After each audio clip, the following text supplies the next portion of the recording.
कह रहा है क्या, एक वृत्त है, वृत्त का क्षेत्रफल जो है कितना दिया है 38.5 वर्ग सेंटीमीटर। कितना दिया है 38.5। जो दिया है पहले उसी को लिखेंगे, क्षेत्रफल दिया है क्षेत्रफल बराबर ही लिखेंगे। क्षेत्रफल का फॉर्मूला, किसका क्षेत्रफल है ये वृत्त का, तो वृत्त का क्षेत्रफल कितना होता है पाई आर स्क्वायर। कितना दिया है हमको 38.5 लिख दीजिए, 38.5 बराबर में कितना पाई आर स्क्वायर। पाई का वैल्यू होता है कितना 22/7 लिख दीजिए 22/7। अब देखिएगा इधर 38.5 जैसे था वैसे 7 भाग में था, इन्हें आएगा तो गुना में।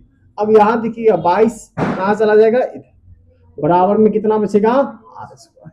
इसका 10 को यहाँ से हटा दीजिएगा, नीचे आ जाएगा कितना 5 से काटिएगा 5 दूना 10, 5 से काटिएगा 5 सते 35, अब बचा कितना 3 पाप, फिर 5 सते 35, 11 से काटिएगा 11 दूना 22, 11 से काटेंगे 7 बार में, 7 सते 49, 7 सते 2 दूना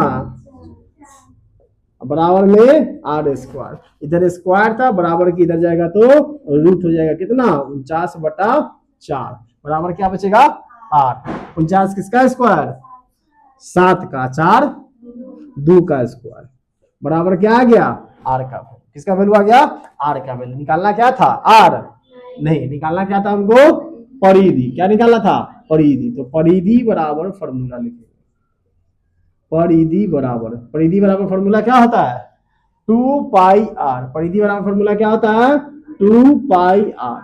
यहाँ 2 था तो 2 पाई की जगह कितना रखेंगे 22/7 और आर का वैल्यू कितना रखेंगे 7/2। इस 7 से 7 कैंसिल, 2 से 2 कैंसिल, कितना आ गया परिधि 22 सेंटीमीटर। उतार लीजिए।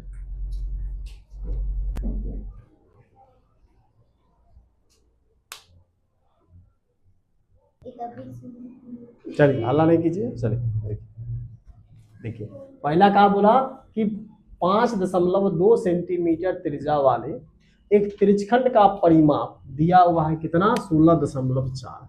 तो पहले लिखेंगे हम लोग त्रिज्यखंड की परिमाप। क्या होता है फॉर्मूला त्रिज्यखंड के परिमाप बड़ा, क्या लिखेंगे 2r plus 2 pi are theta बटा में 360 डिग्री। कितना होता है 360 डिग्री। ये हमको दिया हुआ है परिमाप कितना 16.4। 2 इंटू आर का वैल्यू भी दिया हुआ है कितना 5.2। कितना दिया है 5.2 प्लस 2 गुने पाई का वैल्यू 22/7 गुने आर का वैल्यू 5.2 गुने थीटा, अब बटा में 360। बहुत तो बड़का हो गया, अब कैसे कैलकुलेशन होगा 16.4 था तभी हमको खाली 360 डिग्री।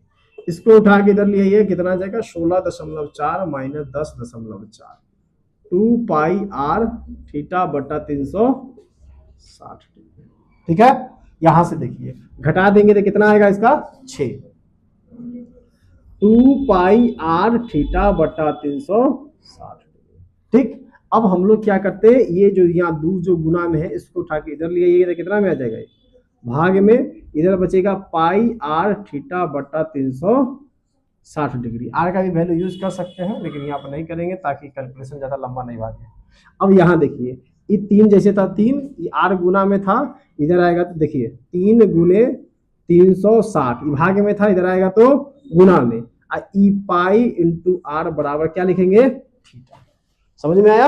अब थीटा की जगह यहाँ वैल्यू पुट कर देते हैं, पाई इंटू आर स्क्वायर का वैल्यू है तो आर का वैल्यू तो दिया हुआ है, इसको हम पहले 2 बार आर लिख देते हैं, बाद में वैल्यू पुट करेंगे, इंटू थीटा की जगह क्या लिख देंगे 3 गुने 360 अब बटा में पाई आर। तो एगो पाई से एगो पाई कैंसिल, एगो आर से एगो आर कैंसिल हो जाएगा। आर का वैल्यू हमको दिया हुआ कितना 5.2 लिख देंगे, नीचे 360 जो था वो तो छुटिए गया ना, भाई 360 से 360 भी कैंसिल था, गुने कितना बच गया आर गुने 3। अब काट दीजिए, 3 दूना 6 5 तिया 15। कितना आंसर आया? 15.6। क्या किए इसमें से समझ में आया?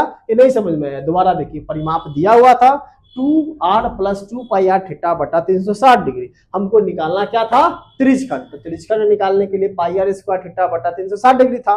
अगर हम यहाँ पर पाई का वैल्यू डाल रहे हैं, आर का वैल्यू डाल रहे, तो बन जा रहा है कथी? कचरा। बहुत सारा लंबा लेंथी क्वेश्चन बन जा रहा था। हम सोचे कि इसमें भी πr थीटा है, इसमें भी πr थीटा है, इस दोनों को वैसा ही छोड़ दिया जाए। खाली ये वो आर गड़बड़ था, इसको उठा के गुना करके इसको उठा के इधर भेजे। यहाँ कितना आ गया? 6। ये जैसा था वैसे ही यहाँ पर लिख, ये 2 गुना में था, इसको उठा के इधर ले गए, काट दिए। कितना बार में?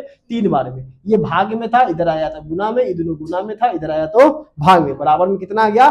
थीटा। छोड़ दिए, इतना ही फॉर्मूला था। त्रिज्यखंड का क्षेत्रफल बराबर कितना? πr² थीटा बटा 360 डिग्री। पाई जैसे था वैसे रख दिए। आर 2 बार था, 2 बार क्या लिख दिए? आर। थीटा के जगह पर वैल्यू कितना आया था?